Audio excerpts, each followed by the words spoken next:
এবার ম্যাজিক দেখুন, আমি জাস্ট দেখেন আইডি নাম্বারটা বসিয়ে দিলাম। ওকে, বসিয়ে দিয়ে জাস্ট নেক্সট ক্লিক করলাম। ম্যাজিক, আমি কিন্তু একটা ইনফরমেশনও দেয়নি, আমি জাস্ট কোডটা বসালাম। কোডটা বসার সাথে সাথে আমার দেখেন সকল ইনফরমেশন এখানে অটোমেটিক ইনপুট হয়ে গেছে। ওকে, আমার কিন্তু কি ছবিও আপলোড করা লাগলো না। হেই, ওয়েলকাম টু মাই চ্যানেল ওটি স্টেশন। আপনারা যারা সরকারি চাকরি প্রার্থী রয়েছেন, মানে যারা টেলিটক ওয়েবসাইটের মাধ্যমে রেগুলার চাকরির আবেদন করেন, তাদের কিন্তু এরকম একটা বিস্তারিত ফর্ম ফিল আপ করতে হয়, যেখানে হচ্ছে গিয়ে নাম, ঠিকানা, বাবা মায়ের নাম, তারপর এডুকেশন ডিটেলস এসব দিতে হয়। আবার সেই সাথে ছবি আপলোড করতে হয়, সিগনেচার আপলোড করতে হয়। আবার কোনো ভুল হলে তো কোনো কথাই নাই। তো এখন থেকে আপনাকে আর এই লম্বা ফর্ম ফিল আপ করতে হবে না, সেই সাথে ছবি আপলোড করতে হবে না, সিগনেচার আপলোড করতে হবে না।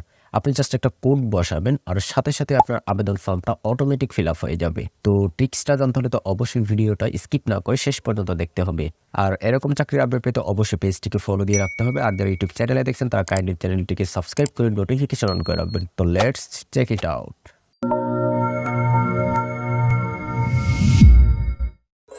তো পরবর্তীতে সরকারি চাকরি আবেদন করার সময় আপনাকে কিন্তু আর ফর্ম ফিল আপ করতে হবে না, আপনাকে জাস্ট একবারই ফর্মটা ফিল আপ করে রাখতে হবে। ওকে, সকল তথ্য দিয়ে।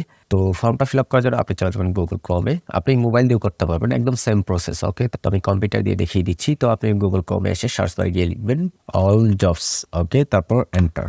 জাস্ট অল জবস লিখলেই হয়ে যাবে। তারপরে যে উপরে অল জবস বাই টেলিটক এই ওয়েবসাইটে দেখতে পাবেন, আপনি এই ওয়েবসাইটে চলে যাবেন। ওকে, তো আমি এই লিঙ্কটা আমার ভিডিও ডেসক্রিপশন বক্সে দিয়ে দেবো, চাইলে জাস্ট সেখানে ক্লিক করে আপনি এখানে সরাসরি চলে আসতে পারবেন। ওকে, এছাড়াও আপনি এখান থেকে এই যে দেখেন গভর্নমেন্ট জবস 100টা জবস কিন্তু অলরেডি হচ্ছে কি সার্কুলার দিয়ে দিছে। তো আপনি জাস্ট এখান থেকে এই যে গভর্নমেন্ট জবস এখানে ক্লিক করে কিন্তু আপনি এখন কি কি সরকারি চাকরির নিয়োগ চলতেছে আপনি এগুলো জাস্ট এক জায়গায় এগুলো দেখতে পারবেন। ওকে, এই যেমন বাংলাদেশ পুলিশের সার্কুলার চলতেছে। ওকে, তারপরে যে বিভিন্ন মন্ত্রণালয় যেমন ডিসি অফিস। ওকে, তারপরে যে পল্লী বিদ্যুৎ সমিতি, মানে সরকারি চাকরির সব আপডেট আপনি এখানে পেয়ে যাবেন। ওকে, তো অ্যাপ্লাই করার জন্য আপনি এখান থেকে জাস্ট এই যে উপরে দেখতে পাবেন সাইন ইন বা সাইন আপ। ওকে, আপনি এখানে ক্লিক করবেন। তো তারপর এখান থেকে আপনি যদি অলরেডি অ্যাকাউন্ট খুলে থাকেন তাহলে এখানে সাইন ইন অপশনে ক্লিক করবেন। আর যেহেতু আমরা নতুন, আমাদের প্রথমে আগে অ্যাকাউন্ট ক্রিয়েট করতে হবে। তো অ্যাকাউন্ট খোলার জন্য যে ক্রিয়েট অ্যাকাউন্ট এই অপশনে ক্লিক করবেন। ওকে, তারপর এখানে সাইন আপ থেকে এখানে প্রথমে আপনাকে জিমেইল অ্যাড্রেসটা দিতে হবে। তো আমি আমার জিমেইল অ্যাড্রেসটা দিয়ে দিচ্ছি। ওকে, তারপর এখান থেকে ইন্টারভিউ ফোন নাম্বার, এখানে আপনি আপনার মোবাইল নাম্বারটা দিবেন যেটা অলওয়েজ খোলা থাকে। ওকে, তো আমি আমার নাম্বারটা দিয়ে দিলাম। ওকে, তো এখানে জিমেইল এবং মোবাইল নাম্বার দেওয়ার পর তারপর এখান থেকে সাবমিট অপশনে ক্লিক করবেন। তো সাবমিট অপশনে ক্লিক করার সাথে সাথে আপনার মোবাইলে একটা ওটিপি কোড চলে যাবে। তো এই ওটিপিটা এখানে আপনি বসিয়ে দিবেন। ওকে, তো আমি আমার ওটিপিটা বসিয়ে দিলাম। তারপর এখান থেকে ভেরিফাই ওটিপি অপশনে ক্লিক করতে হবে। তো আমাদের কিন্তু ওটিপি ভেরিফিকেশন সাকসেসফুল হয়ে গেছে। তো এখন আমাদেরকে আবার সাইন আপ করার জন্য এখানে আমাদের ফুল নেমটা দিতে হবে। তো এই নামটা দিতে হবে আপনার সার্টিফিকেট এনআইডিতে যেভাবে স্পেলিং দেওয়া আছে হুবহু আপনার এনআইডি অথবা সার্টিফিকেট অনুযায়ী নামটা লিখে দিবেন। ওকে, তো আমি দিয়ে দিচ্ছি। তারপর হচ্ছে পাসওয়ার্ড দিতে হবে। পাসওয়ার্ডটা আপনি চেষ্টা করবেন ছোট হাতের, বড় হাতের, তারপর সংখ্যা এবং স্পেশাল ক্যারেক্টার মিলিয়ে দেওয়ার জন্য। ওকে, তো আমি আমার পাসওয়ার্ডটা দিয়ে দিলাম। তারপর কনফার্ম পাসওয়ার্ড, এখানে আপনি সেম পাসওয়ার্ডটা এখানে আবার লিখে দিবেন। তারপর এখানে দুইটা অপশন দেখতে পারবেন। তো আপনি এই দুইটাতে টিকমার্ক দিয়ে দিবেন। তারপর এখান থেকে সাইন আপ অপশনে ক্লিক করবেন। ওকে, তারপর আপনি আপনার অ্যাকাউন্টে চলে আসবেন। তো অ্যাকাউন্ট থেকে তারপর এখানে প্রথমে আপনি দেখতে পাবেন মাই প্রোফাইল। তো প্রথমে আপনাকে মাই প্রোফাইল অপশনে ক্লিক করবেন। ক্লিক করার পর আপনাকে এগুলো হচ্ছে কি এডিট করে নিতে হবে ইনফরমেশনগুলো। ওকে, তো প্রথমে দেখতে পাচ্ছেন পার্সোনাল ডিটেইলস, এখান থেকে এডিট অপশনে ক্লিক করবেন। এডিট অপশনে ক্লিক করার সাথে সাথে এখানে আপনি এগুলো ফিল আপ করে নেবেন। তারপর ওই যে দেখতে পাচ্ছেন নাম বাংলা, তো এখানে আপনার নামটা বাংলাতে লিখে দিবেন। তারপর হচ্ছে ইমেইল, মোবাইল নাম্বার তো দেওয়া আছে। তারপর ক্যারিয়ার অবজেক্টিভ, ক্যারিয়ার অবজেক্টিভ হচ্ছে পেশাগত লক্ষ্য যেটাকে বলে। তো আপনি এখানে ইংলিশে লিখে দিবেন আপনার যেটা লক্ষ্য। তো এছাড়াও আপনি চাইলে গুগলে গিয়ে সার্চ করে লিখতে পারেন। সাপোজ আপনি যদি ব্যাংক জব খোঁজেন সেক্ষেত্রে হচ্ছে গিয়ে যে লিখে দিবেন ব্যাংকিং ক্যারিয়ার অবজেক্টিভ।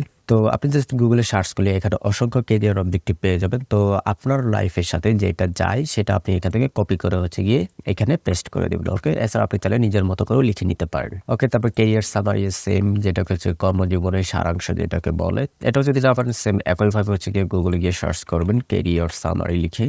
তো ক্যারিয়ার সামারি লিখে সার্চ করলেও এখানে অসংখ্য ক্যারিয়ার সামারি পেয়ে যাবেন। আপনি এখান থেকে যে কোনো একটা কপি করে আপনি এখানে বসিয়ে দিতে পারেন। ওকে, সবচেয়ে ভালো হবে আপনি নিজে থেকে এখানে লিখে দিলে। ওকে, অবশ্যই ইংলিশে লিখতে হবে। তারপর এখানে দেখতে পাচ্ছেন ইমেজ, এখানে আপনার ছবি আপলোড করতে হবে। তো ছবি আপলোড করার জন্য এখান থেকে আপলোড অপশনে ক্লিক করবেন। ক্লিক করে ছবিটা আপনার যেখানে রয়েছে সেখান থেকে ছবিটা সিলেক্ট করে ওপেন বাটনে ক্লিক করলে ছবিটা আপলোড হয়ে যাবে। তারপর এখানে দেখতে পাবেন সিগনেচার। তো সিগনেচার আপলোড করার জন্য এই যে আবার সেম একইভাবে আপলোড অপশনে ক্লিক করে আপনার সিগনেচারটা সিলেক্ট করে ওপেন বাটনে ক্লিক করলে সিগনেচারটা আপলোড হয়ে যাবে। ওকে, তো আপনার ছবি হইতে হবে 300x300 পিক্সেলের এবং সিগনেচার হইতে হবে 300x80 পিক্সেলের। ওকে, তো কিভাবে 300x300 পিক্সেলের ছবি রিসাইজ করে নেবেন সেটা কিন্তু আমি আগের ভিডিওতে দেখিয়ে দিয়েছি। তো ডেসক্রিপশনেও লিঙ্ক দেওয়া থাকবে, চাইলে আপনি সেটা দেখে নিতে পারেন। ওকে, তাহলে আপনিও মোবাইল দিয়ে আপনার ছবিটা রিসাইজ করে নিতে পারবেন। ওকে, তারপর হচ্ছে কি জব টাইপ, তো এখান থেকে হচ্ছে কি আপনি পার্মানেন্ট জব খুঁজতেছেন। ওকে, তারপর এমপ্লয়মেন্ট টাইপ এখান থেকে ফুল টাইম দিয়ে দিবেন, মানে যদি আপনি ফুল টাইম চাকরি খোঁজেন। ওকে ওকে, তারপর এখান থেকে সেভ চেঞ্জ এই অপশনে ক্লিক করবেন। তারপর এখান থেকে পার্সোনাল ইনফরমেশন এই অপশনে চলে যাবেন। তারপর এখান থেকে এডিট অপশনে ক্লিক করবেন। ওকে, তো পার্সোনাল ইনফরমেশন এখানে আপনার মা বাবার নাম, তারপর ডেট অফ বার্থ, তারপর হচ্ছে national ID number, birth certificate number. আপনার যদি বার্থ সার্টিফিকেট অথবা ন্যাশনাল আইডি কার্ডে যে কোনো একটা থাকে তাহলে যে কোনো একটা দিলেই হয়ে যাবে। ওকে, তো আপনারা এগুলো সুন্দরভাবে ফিল আপ করে নেবেন। তো আমি আর এটা দেখাচ্ছি না। ওকে, তো এই পার্সোনাল ডিটেলসগুলো খুব কেয়ারফুলি ফিল আপ করে নেবেন। তারপর এখান থেকে সেভ চেঞ্জ এই অপশনে ক্লিক করবেন। তারপর এখানে দেখতে পারবেন পার্সোনাল অ্যাড্রেস, তো এখান থেকে এডিট অপশনে ক্লিক করবেন। ওকে, তারপর আপনি এখান থেকে আপনার প্রেজেন্ট অ্যাড্রেসটা দিয়ে দিবেন। ওকে, আপনি যেখানে থাকেন বর্তমানে, আপনি যদি বর্তমানে ঢাকায় থাকেন বা অন্য কোনো শহরে থাকেন সেইখানকার ঠিকানাই দিয়ে দিবেন। ওকে, তো আমি দিয়ে দিচ্ছি। ওকে, তারপর এখানে দেখতে পাচ্ছেন পার্মানেন্ট অ্যাড্রেস, তো এইটা যদি আপনার স্থায়ী ঠিকানা হয়ে থাকে তাহলে এখানে জাস্ট আপনি টিক মার্ক দিয়ে দিবেন, তাহলে আপনি কিন্তু পার্মানেন্ট অ্যাড্রেসটা অটোমেটিক নিয়ে নেবে। আর পার্মানেন্ট অ্যাড্রেস যদি অন্য কোথাও হয়, মানে যদি গ্রামে হয়ে থাকে তাহলে আপনি এখানে গ্রামের ঠিকানাটা দিয়ে দেবেন। ওকে, তো আমি আমার স্থায়ী ঠিকানাটা দিয়ে দিলাম। তারপর এখান থেকে সেভ চেঞ্জ এই অপশনে ক্লিক করতে হবে। তারপর উপরে চলে যাবেন, উপরে থেকে এখান থেকে এডুকেশন অ্যান্ড ট্রেনিং এই অপশনে ক্লিক করে তারপর অ্যাড এডুকেশন, এখানে আপনাকে হচ্ছে কি আপনার এসএসসি, এইচএসসি, অনার্স যদি পাস করে থাকেন এই ডিটেলসগুলো এখানে ফিল আপ করতে হবে। ওকে, তো প্রথমে লেভেল এই অপশনে ক্লিক করলাম। তো এখান থেকে আপনি যদি জিএসসি থাকে তাহলে জিএসসি অ্যাড করে রাখতে পারেন। ওকে, তো আমি এখান থেকে এসএসসি ইনফরমেশনটা অ্যাড করে নিচ্ছি। ওকে, তো তারপর এখান থেকে এসএসসি রেজিস্ট্রেশন রুল, তারপর স্কুলের নাম, তারপর পাসিং ইয়ার, বোর্ড। ওকে, তারপর গ্রুপ, তারপর রেজাল্ট, এগুলো আপনারা তো জানেনই। তো এগুলো আপনারা সুন্দরভাবে এখানে ফিল আপ করে নেবেন। ওকে, একদম কেয়ারফুলি নির্ভুলভাবে। ওকে, তো আমি আমার এসএসসি ইনফরমেশনগুলো দিয়ে দিয়েছি। তারপর এখান থেকে সেভ চেঞ্জ এই অপশনে ক্লিক করবেন। তারপর আবার অ্যাড এডুকেশন এই অপশনে ক্লিক করবেন। ক্লিক করে তারপরে এখান থেকে হচ্ছে কি এইচএসসি যে ইনফরমেশন আছে সেই এইচএসসি ইনফরমেশনগুলো দিয়ে দিবেন। ওকে, ওকে, আমি এইচএসসি ইনফরমেশনগুলো দিয়ে দিলাম। তারপর এখান থেকে সেভ চেঞ্জ। তো তারপর যদি আপনার আরও থাকে, মানে অনার্স লেভেল যদি থাকে, তারপর আপনি এই অ্যাড এডুকেশন এই অপশনে ক্লিক করে অনার্স তারপর মাস্টার্স এগুলো আপনি অ্যাড করে নেবেন। ওকে, তারপর এখান থেকে ট্রেনিং অপশনে ক্লিক করবেন। তো ট্রেনিং যদি আপনার থাকে তাহলে এখান থেকে অ্যাড ট্রেনিং, এইখান থেকে কোথায় ট্রেনিং করছেন, তারপর কি ট্রেনিং করছেন, কবে শুরু করছেন, কবে শেষ করছেন, এগুলো আপনি দিয়ে সেভ করে নেবেন। ওকে, তারপর সার্টিফিকেট যদি থাকে তাহলে দিয়ে দেবেন, আর না থাকলেও প্রবলেম নেই। তারপরে এমপ্লয়মেন্ট, মানে আপনি কোথাও যদি চাকরি করে থাকেন, এক্সপিরিয়েন্স যদি থাকে তাহলে এই যে অ্যাড এক্সপিরিয়েন্স এই অপশনে ক্লিক করে তারপর কোথায় চাকরি করছেন, কি ধরনের চাকরি, আপনার ডেজিগনেশন কি ছিল, মানে আপনি কোন পদে চাকরি করতেন, তারপর কোম্পানির লোকেশন, কোন ডিপার্টমেন্টে ছিলেন, কবে চাকরিতে জয়েন করছেন, কবে শেষ করছেন, তারপর রেসপন্সিবিলিটিস মানে কি কি দায়িত্ব আপনি সেখানে পালন করছেন সেগুলো আপনি এখানে লিখে অ্যাড এক্সপিরিয়েন্স বাটনে ক্লিক করলে আপনার এক্সপিরিয়েন্সটা অ্যাড হয়ে যাবে। ওকে, তারপর এখান থেকে আদার্স ডিটেইল, এখানে আপনি চাইলে ল্যাঙ্গুয়েজ, মানে আপনি যদি ইংলিশে যদি এক্সপার্ট হয়ে থাকেন আপনি এখানে দিতে পারেন।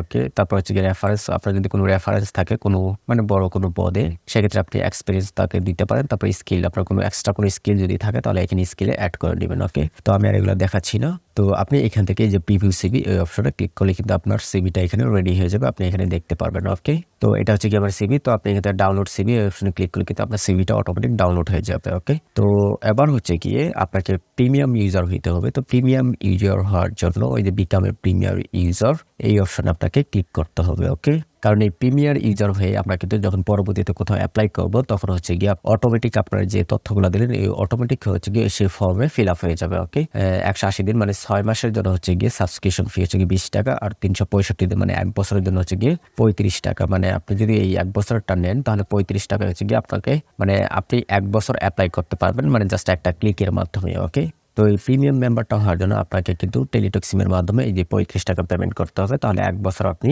এই সুবিধাটা নিতে পারবেন। ওকে, তো কিভাবে পেমেন্ট করতে হবে তারা কিন্তু এখানে লিখিয়ে দিয়েছে। প্রথমে আপনার মেসেজ অপশনে গিয়ে লিখবেন অল জবস। ওকে, তারপর প্যাকেজ টাইপ হচ্ছে গিয়ে এই যে P1, যেহেতু আমরা 1 বছরেরটা নিব P1, আর আপনি যদি মানে 180 দিনেরটা নেন মানে 6 মাসেরটা তাহলে P0 লিখতে হবে। ওকে, তো প্যাকেজ টাইপ দেওয়ার পর তারপর হচ্ছে গিয়ে যে ইউজার আইডিটা, এটা হচ্ছে গিয়ে আপনার একটা ইউজার আইডি। তো তারপর এটা লিখবেন, লিখে 16222 এই নাম্বারে পাঠিয়ে দিবেন। ওকে, তো আমি মেসেজটা পাঠিয়ে দেখিয়ে দিচ্ছি। ওকে, তো মেসেজটা পাঠানোর জন্য আপনি চলে যাবেন আপনার মোবাইল মেসেজ অপশন থেকে এখানে প্লাস আইকনে ক্লিক করবেন। ওকে, তারপর এখানে টাইপ করবেন অল জবস লিখে হচ্ছে কি প্যাকেজ টাইপ। আপনি তো আমরা যেহেতু 1 বছরটা দিব তো 1 বছরের প্যাকেজ টাইপ হচ্ছে কি P1। ওকে, তারপর স্পেস দিয়ে আপনাকে যে ইউজার আইডিটা দেওয়া হয়েছে সেই ইউজার আইডিটা আপনি এখানে লিখে দিবেন। ওকে, তো আমি আমার ইউজার আইডিটা লিখে দিচ্ছি। ওকে, তারপর এই এসএমএসটা পাঠিয়ে দিতে হবে 16222 এই নম্বরে। ওকে, তারপর এখানে হচ্ছে টেলিটক সিমের মাধ্যমে আপনি এসএমএসটা পাঠিয়ে দিবেন। তো পাঠানোর সাথে সাথে আপনাকে ফিরতি একটা এরকম মেসেজ দিবে। তো আপনাকে কনফার্ম করার জন্য আবার লিখতে হবে অল জবস, তারপর ইয়েস স্পেস। তো ইয়েস লেখার পর তারা যে পিন নাম্বারটা দিয়েছে তো এই পিন নাম্বারটা এখানে আবার লিখে দিবেন। ওকে, তারপর লিখে আবার হচ্ছে কি এই সেম একই নাম্বারে হচ্ছে গিয়ে পাঠিয়ে দিবেন। ওকে, তো পাঠিয়ে দেওয়ার সাথে সাথে আপনার এই 1 বছরের সাবস্ক্রিপশনটা অন হয়ে যাবে। ওকে, আমাদের সাবস্ক্রিপশন কিন্তু হয়ে গেছে। তো এখন আমরা যে কোনো একটা সরকারি চাকরি অ্যাপ্লাই করব। তো আমরা চলে যাচ্ছি রেলওয়ের ওয়েবসাইটে, মানে সাপোজ আমরা রেলওয়েতে আবেদন করব। ওকে, তো আমরা রেলওয়ের ওয়েবসাইটে চলে আসলাম, তারপরে এখান থেকে অ্যাপ্লিকেশন ফর্মে চলে গেলাম। ওকে, তারপরে তো অ্যাসিস্ট্যান্ট লোকোমোটিভ মাস্টার আমি এই পদে আবেদন করব, তো এটা সিলেক্ট করে জাস্ট নেক্সট দিলাম। ওকে, তারপর এখান থেকে আপনি এখন কি করবেন, তো এখানে আপনারা কিন্তু আগে নো দিয়ে দিতেন, তো এখন আপনি জাস্ট এখান থেকে ইয়েস অপশনে ক্লিক করে তারপর এখানে আপনি জাস্ট আইডি নাম্বারটা দিয়ে দিবেন, যেটা দিয়ে আপনি একটাকে পেমেন্ট করলেন। এবার ম্যাজিক দেখুন, আমি জাস্ট দেখেন আইডি নাম্বারটা বসিয়ে দিলাম। ওকে, বসিয়ে দিয়ে জাস্ট নেক্সট ক্লিক করলাম।